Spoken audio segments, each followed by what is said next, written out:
As you get older, you need apprentices. This is one of those things. Now, Simon did a good job. And however, he learned something which will fit into this whole business. Something was not planned at all. And that is our Haftorah reader didn't show up. I know what that sort of thing feels like. It's like the floor has been pulled out from under you.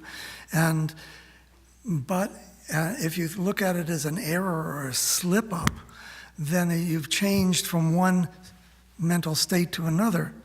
And thank God we have a wonderful chazan and who stepped right up and did it. And I know it was not planned for her, but that's okay. So what we're talking about is a sacrifice for somebody who does something. They're in the presence of a deceased person, not their fault, hopefully. But nevertheless, they just happen to be there when it happens. You're there. And so then there's this very long ritual that is deemed to be performed, and where this red heifer is totally consumed. It's an olah sacrifice. And in so doing, all the ashes are collected. There's a water of lustration derived from this, sort of like, excuse the term, making soap with ashes and fat, but that's not the issue.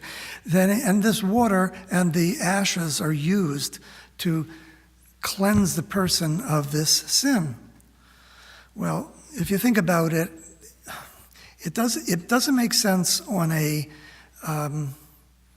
rational or everyday level, because the person who, of course, has to do the task of cleaning somebody off is now unclean. Nevertheless, if you've ever worked with things that are dirty and you put soap on the thing or the person or whatever and you wash them, you're now dirty. You got to go to the laundry too. And you might not be clean if you really like to shower until evening, So from a material point of view, this doesn't make any sense. So the mystery, I think Rothschild was the one who said, there's nothing dirty in seeing death. It's just that there's a mystery attached to what it does to you and what you should do about it. And so the question is more moving back to a state of holiness. Now that's really the whole issue. And what is holiness? Korach kind of blew it when he insisted the whole nation's holy. What's this Moses person had the right to tell us this? Don't we have equal right to run this place? Well, those two things are not related to each other, actually. Holiness is a state, as best I can understand it, where a person has stepped back, in a sense, from the material world. Not that they're not a part of that world, but they step back from it enough to see what's going on. Shabbat is a festival of time, not things. So we step back in Shabbat and try not to do something that will keep us from seeing. There's even a little story about, or a tradition, that when we welcome the Sabbath bride in, be careful. Don't look so hard. Don't imagine that you can converse with it, because terrible things can happen. We even sing a song about protecting us on the way home from the spirits. And the idea being that to get too involved with something that's not material, that's spiritual, demands quiet. It demands a time when you can just sit. Okay, what does that mean? That means that you're not tied to a ritual or something to do. However, to get to that state, most people need something to do. Well, we come to the synagogue, we say prayers, we sing, we do these things together. But as we do them, hopefully what we do is also recede a bit from it all.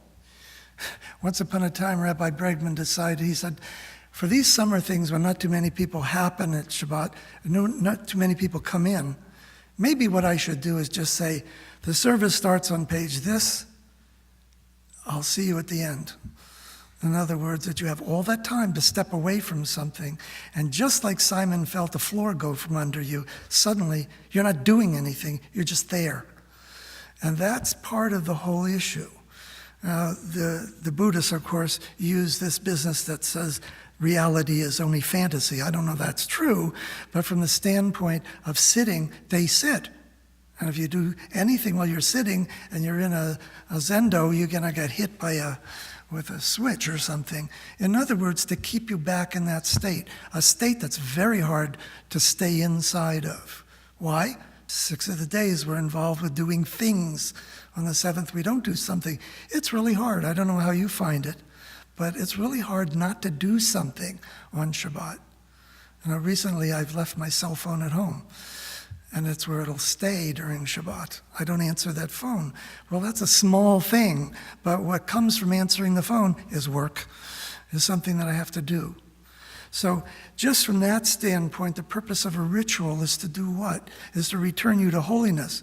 We don't have a priesthood, and we really don't know why all those sacrifices from a material sense are required in the order that they're required. And for heaven's sakes, it doesn't say anywhere that either Moses or Aaron, Moses didn't go get his ashes put all over him so that he could become holy again. He just buries Aaron. There's no mention of, so sometimes it's in the what's not said. And that, I think, is the key to it all, is what's not done, meaning in the general flow of things. So if you sit in this position, which I've had to do because of my work, believe it or not, it's tempting if you're a physician in this day and age. People come in, I'm depressed, do something, doctor. Sometimes there's nothing you can do. But you don't tell, go away, there's nothing I can do. What you do is say, tell me about it. And in that moment, I cut myself a little back, a little distance, to just listen. In other words, just be there for the other person.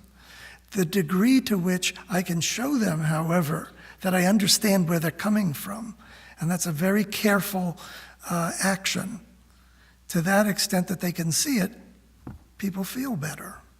Like, for example, Simon doesn't like me bringing up the bit about how you feel, but that I said it to him must make him feel a little bit closer to the process. And therefore, you come down, you relax. And this sounds like it's esoteric, what I'm talking about, but for me, that's the farthest away it is. It's not esoteric. Okay, from this, what does it lead you to? It leads you to the idea, I think, anyway, that of open-mindedness versus closed-mindedness. Take our Haftorah, not the reader, she was sweet, but the subject, Jephthah. What was Jephthah? Jephthah was the son of a harlot and a father, and yet his mother, meaning that his would be not his biological mother, but his mom here, had brothers who claimed that they were more holy than him, so therefore they couldn't have a part of their father's inheritance, essentially driving him out of the family. He becomes an outlaw, or he just doesn't have anything else to do. He's a big guy, so he starts raiding and becomes pretty good at it, actually. What are raiders? Well, they're soldiers, and it shows that even, the Israelites needed soldiers. So it comes a time, and all those people that threw him out suddenly realize they need him. And he's a bit resistant to do that. But he eventually takes the job, hoping to be pulled back into the community. And then he does his task. But he says, one other thing, I'll sacrifice the first thing I see when I come home. I'll give something up that I was attached to. Well, the story ends before he does that to his daughter, which is thought of to be the end point, but that's who the first person he sees as he walks into the door of his home. Now, we'd all forgive him if he didn't sacrifice her, but he'd have to do something to detach himself from this whole mess that he was in, and actually he does get a reward for it. He's one of the judges. We have prophets and judges and prophets and sometimes losses. You didn't get it. Okay, that's fine. Prophets, never mind. How do everybody else gets up here and makes jokes and everybody laughs? I don't know what it is. Anyway, that process is a serious process to remain open-minded. What it does is it starts to say, well, wait a minute. These people have this ritual, that ritual, we have got to do that. If you don't do that, you're not going to get into heaven. And God, he says, that's true. You know, to use words like he or she, or maybe even it, means that we're stuck in a material world. Each of those pronouns refer to concrete objects and people. Why not be open-minded and say, I have no idea what God's name is. You know, it's so secret, I don't know, who am I? But refer to as Lord, whatever. But the point is if you're open-minded about this and say, I don't know, you just sit with your mind open to the universe. Well, that's how creativity operates. And that's how people move ahead, because it takes time, but eventually you find out a way that works, a way towards hopefully peace, and so on. A good example of this was in the recent misfortunes in the United States around the race issues. And President Obama had to speak to the people of Dallas, I believe, but more important, as a leader, to speak to the people. I don't know if you saw this interview, but the one thing that was really obvious is he did not have the answer other than we keep on going to talk, to work on it. Why? Because if he said, well, everybody's got to accept everybody else, and you got to work on that. Well, that's nice, it's true, but those words close it off. The only thing he was hoping for is that people eventually would find a way. That's why the United Nations was born, to keep on talking. That's why the League of Nations was born, to keep on talking to each other about what's going on until they establish a sense that maybe they can do something just. So anyway, for dealing with a corpse when I was an early young doctor, I learned that even the dead requires respect. You don't just go and cut a person up to find out what's wrong. It's a respectful act. And it almost always has something to teach us, not just about the deceased person, but about the process of life and death. And the process being more than laundry and a shower, it's definitely the thoughtfulness and consideration of all the people in the equation. And we may not be holy at the end of the day, but it's a good start.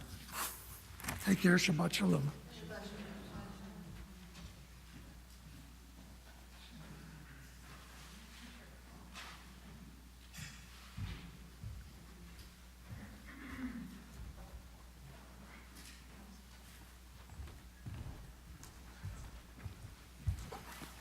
Thanks very much, Carl. Really very interesting to think about. I loved your image about Kedusha, about holiness being about stepping out, stepping back. I think that's terrific. So let us turn to page 586 now for Aleinu. Invite everyone, if you would, to please rise. Middle of 586. עלינו לשבח לאדון הכל, התקנו ליוצר בראשית, שלא עשנו בגויי הרצון.